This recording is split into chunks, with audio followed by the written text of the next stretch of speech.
Dear viewers, एक मर्तबा फिर हम आपके साथ हो गए हैं और वीमेंस राइट टू प्रॉपर्टी के इस श्रृंखला को आगे बढ़ाते हुए आज उन लोगों के उत्तराधिकार की बात करनी है जिन्हें हम पिछले एपिसोड्स के अंदर में कवर नहीं कर पाए थे।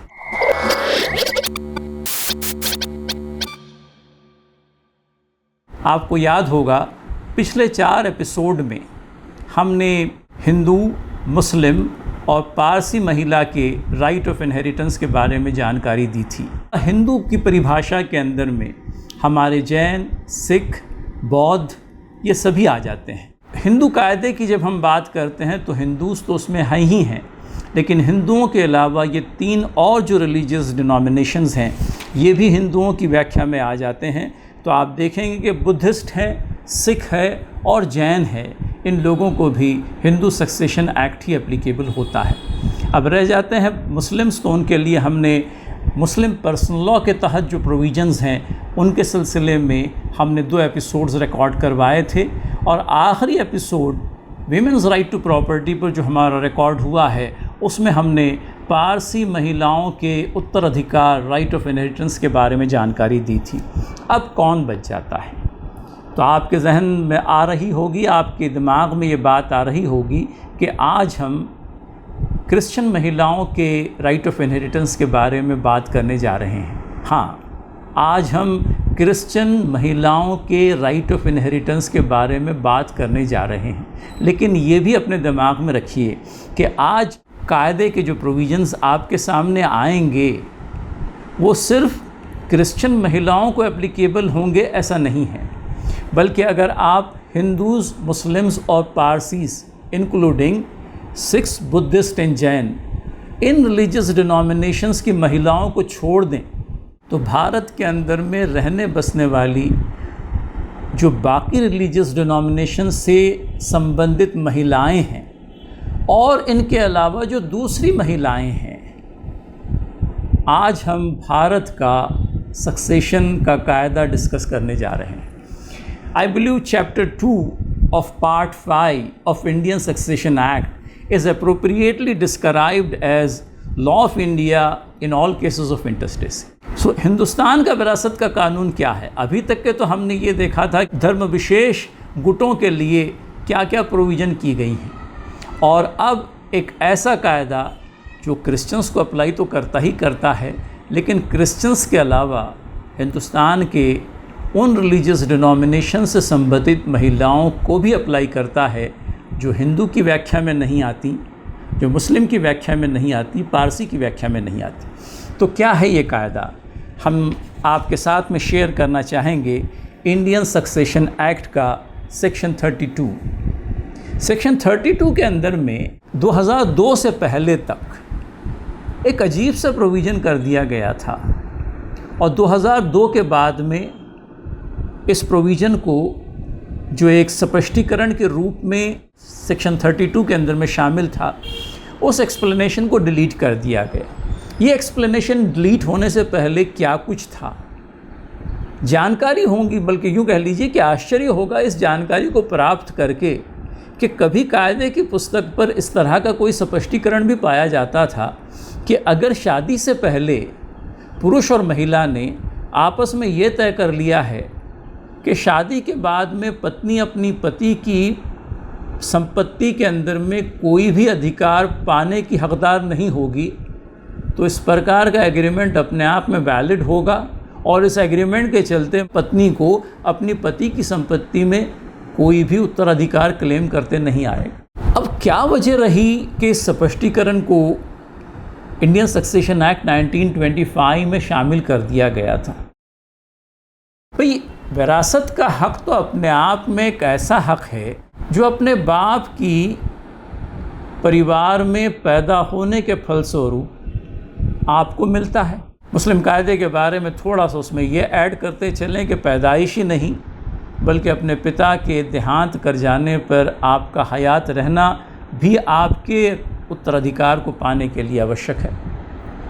Be that as it may, the point is this is a right which is made available to you naturally, so to say. लेकिन ये जो एक्सप्लेनेशन सेक्शन 32 के अंदर में 2002 से पहले तक पाया जाता था, उसमें कहीं ये बात लिखी गई थी कि a widow is not entitled to the provision here by made for her if by a valid contract made before her marriage she has been excluded from a distributive share of her husband's estate. ये कैसे मुमकिन है? लेकिन from 1925 to 2002 for almost 77 years this explanation has remained on the statute book। और पता नहीं इस स्पष्टीकरण के चलते कितनी ही महिलाएं ऐसी भी रही होगी जिन्होंने अगर अपने पति के साथ में इस प्रकार का कोई करार शादी से पहले कर लिया होगा तो अपनी पति की संपत्ति में हिस्सा पाने से वो रह गई होंगी। वो तो भला हुआ इन महिलाओं का कि 2002 के अंदर में हमारे लॉ मेकर्स का दिमाग कहीं इस तरफ गया कि इस स्पष्टीकरण को हटा देना चाहिए और इस स्पष्टीकरण को 2002 के संशोधित कायदे के तहत हटा दिया गया। तो अब ये पता चलता है कि क्रिश्चियन महिलाएं हो या भारतवर्ष की दूसरी महिलाएं जो हिंदू भी नहीं हैं, मुस्लिम भी नहीं हैं, पारसी भी नहीं हैं, ऐसी सारी महिलाओं के लिए अब अपने शोहर की प्रॉपर्टी के अंदर में, अपनी पति की प्रॉपर्टी के अंदर में हिस्सा हासिल करने की राह जो है हमवार हो गई है। अब उसके बाद में जानना चाहेंगे कि वो महिला वर्ग जो इंडियन सक्सेशन एक्ट के चैप्टर 2 के तहत आती हैं, उनको अपने पति के देहांत कर जाने के बाद में अपनी पति की संपत्ति में कितना हिस्सा मिलता है। इसमें हमें 2 प्रकार की प्रोविज़न मिलती हैं और इन दोनों प्रकार की प्रोविज़न को थोड़ा समझते चलें। एक पोजीशन ऐसी होगी जबकि पति का देहांत हो गया है और पति के बाद में उसकी पत्नी है और उसके अपने बच्चे हैं। तो अगर समझ लीजिए पति अपने पीछे अपनी पत्नी को और बच्चों को छोड़ गया है तो पत्नी का हिस्सा अपने पति की संपत्ति में 1/3 होगा, 1/3 होगा, 1/3 होगा। Remaining 2/3 will go to the children. ये तो एक चीज़ हो गई। कभी ऐसे भी हो सकता है कि पति का देहांत हो गया, पत्नी है लेकिन उनकी अपनी कोई औलाद नहीं है, पति के अपने दूसरे रिश्तेदार हैं, नाते संबंधी हैं। तो ऐसे में क्या होगा? ऐसे में पत्नी का वही हिस्सा जो पहले 1/3 था, अब चूँकि उनकी अपनी कोई संतान नहीं है लिहाजा वो 1/3 से बढ़ कर के 1/2 हो जाएगा। तो बच्चे अगर हैं तो पत्नी का हिस्सा 1/3 और अगर बच्चे नहीं हैं तो पत्नी का हिस्सा अपने पति की प्रॉपर्टी के अंदर में 1/2। तो इस तरह से डिस्ट्रीब्यूशन है, इस तरह से उत्तराधिकार या राइट ऑफ इनहेरिटेंस प्राप्त है हमारी क्रिश्चियन महिलाओं को। और क्रिश्चियन महिलाएं ही नहीं, भारत की वो सारी महिलाएं जो हिंदुओं की व्याख्या में नहीं आती, मुस्लिम की व्याख्या में नहीं आती और इसी तरह से पारसी की व्याख्या में नहीं आती। अब इसके बाद में एक और जानकारी जो देना चाहेंगे वो थोड़ा सा आज की तारीख़ में यूँ कह लीजिए कि अजीब व गरीब किस्म का प्रोविज़न हमें सेक्शन 33A के अंदर में मिलता है। कहने के लिए ये प्रोविज़न बनाया इसलिए गया था कि पत्नी के उत्तराधिकार को और भी ज़्यादा प्रोटेक्ट किया जाए। एक ऐसी उदाहरण हमारे सामने दी गई है कि एक पति देहांत कर गया, उसकी मृत्यु हो गई और अपने पीछे वो जो संपत्ति छोड़ गया है उसका नेटवर्थ 5,000 रुपये भी नहीं है। मैं समझता हूँ आज की तारीख़ में ये चीज़ जो है बहुत ही इम्प्रैक्टिकल किस्म की लगती है। एक भिखारी भी अगर आज की तारीख़ में कहीं देहांत कर जाता है तो उसके पास भी 5,000 रुपये से ज़्यादा रकम तो होगी ही। 1925 में जब ये कायदा बनाया गया था तब तो 5,000 रुपये की कोई अहमियत भी थी बताइए, लेकिन 25 के बाद में आज करीब 100 बरस गुज़रने को हैं, गुज़रे तो नहीं, हम 2024 में हैं, अगले साल इस कायदे को 100 बरस पूरे हो जाएंगे। लेकिन स्टैट्यूट बुक के अंदर में ये जो प्रोविज़न है 5,000 रुपये वाली, ये आज भी मालूम पड़ता है वैसी ही है। बताया ये गया है 33A में कि महिलाओं के अधिकार को, ख़ास करके वो महिलाएं जिनकी अपनी कोई संतान नहीं है या संतान की संतान नहीं है, ऐसी महिलाओं के उत्तराधिकार को, राइट ऑफ इनहेरिटेंस को और भी ज़्यादा सुरक्षित करने के लिए सबसे पहला प्रावधान ये किया गया है कि मरने वाला जिसकी अपनी कोई संतान या संतान की संतान नहीं है, ऐसे शख्स की प्रॉपर्टी अगर समझ लीजिए कुल मिलाकर के 5,000 रुपये के ऊपर की नहीं है तो ये पूरी की पूरी प्रॉपर्टी उसकी पत्नी को मिल जाएगी। अब उसके बाद में आगे जो प्रोविज़न किया गया है वो मालूम पड़ता है पत्नी के यूँ कह लीजिए कि उत्तराधिकार को सुरक्षित करने के लिए किया गया एक एडिक्वेट प्रोविज़न है। पोजीशन ऐसी है, पति का देहांत हो गया, उनकी अपनी कोई संतान नहीं और पति है और पति के दूसरे उत्तराधिकारी हैं, दूर के रिश्तेदार हैं, बच्चों को छोड़ करके यूँ कह लीजिए कि भाई हैं, भाइयों के बेटे हैं और एक्सटेंडेड फैमिली के दूसरे सदस्य हो सकते हैं। ऐसे में वो जो विधवा है उसको सबसे पहले पति की प्रॉपर्टी में से 5,000 रुपये के बराबर की रकम देती जाएगी और ये 5,000 रुपये मालूम पड़ता है कि एक एडहॉक अरेंजमेंट जैसा है, स्टॉप गैप अरेंजमेंट। ये तो वो पाएगी ही पाएगी, लेकिन उसके अलावा उसका जो राइट ऑफ इनहेरिटेंस है वो भी उसे प्राप्त रहेगा।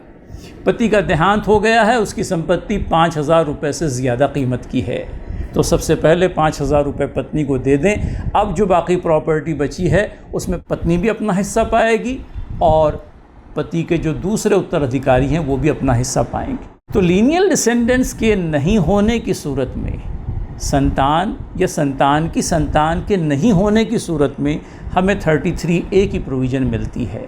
शिकायत सिर्फ एक ही है, 2002 में जो संशोधन किया गया उसके चलते हमने जो पहले जिस स्पष्टीकरण का सेक्शन 32 से जुड़े हुए जिस एक्सप्लेनेशन को डिलीट करने की बात कही थी, ये डिलीट करने वाली बात 2002 में हुई। पता नहीं 2002 में हमारे लॉ मेकर्स का ध्यान सेक्शन 33A की तरफ क्यों नहीं गया कि ये 5,000 रुपये का जो अनरियलिस्टिक फिगर है, जो 1925 में बहरहाल कुछ तो अहमियत रखता था, अब इसको बढ़ा देना चाहिए। और वो कितना बढ़ा देना चाहिए इसका अंदाज़ा आज की महंगाई से, फिर इसी तरह से लोग अपने पीछे जो संपत्ति छोड़ जाते हैं उसकी कीमत का अंदाज़ा करके कहीं कुछ संशोधन 33A के अंदर में I believe is long over due. This amendment ought to have been carried out by now. What was the worth of 5,000 rupees in 1925 and now what is the worth of 5,000 rupees in 2024 is anybody's guess.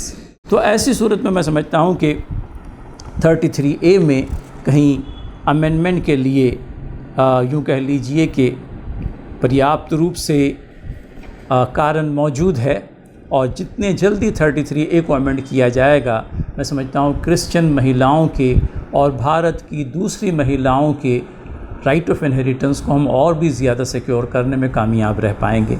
तो ये कुछ एक जानकारी Christian महिलाओं के उत्तराधिकार के उपलक्ष्य में, और फिर खुलासा करना चाहूँगा कि इंडियन सक्सेशन एक्ट के पार्ट 5 का chapter number 2 not only applies to Christian females or not only applies to Christians as such, it also applies to all other Indians who do not have their own personal law to govern the matter of interstate succession. हिंदुओं को छोड़ दीजिए, मुसलमानों को छोड़ दीजिए, पारसियों को छोड़ दीजिए, इनके बारे में जो कानून है उसके बारे में तो हमने आपको बताया। इन रिलीजियस डिनोमिनेशंस को छोड़कर क्रिश्चियंस और क्रिश्चियंस के अलावा जितने भी हिंदुस्तानी हैं उन सब को चैप्टर 2 एप्लीकेबल होगा, chapter 2 part 5 of Indian succession act 1925। I hope I have made my self clear. लेकिन कायदा है, कभी कोई बात को समझने में हमें यूँ कह लीजिए कि परेशानी हो जाती है, दिक्कतों का सामना होता है। हम आपकी परेशानियों को दूर करने के ही लिए तो आपसे जुड़े हैं। सवाल पूछने में संकोच मत कीजिएगा। हमारे कमेंट बॉक्स के अंदर में आपके प्रश्नों का हमें बहुत इंतज़ार रहता है, तो अपने प्रश्नों के ज़रिए से, अपनी प्रतिक्रिया के ज़रिए से हमें ज़रूर अवगत कराइए। अगले एपिसोड में मिलने के वादे के साथ मैं आपसे विदा लेते हैं। धन्यवाद।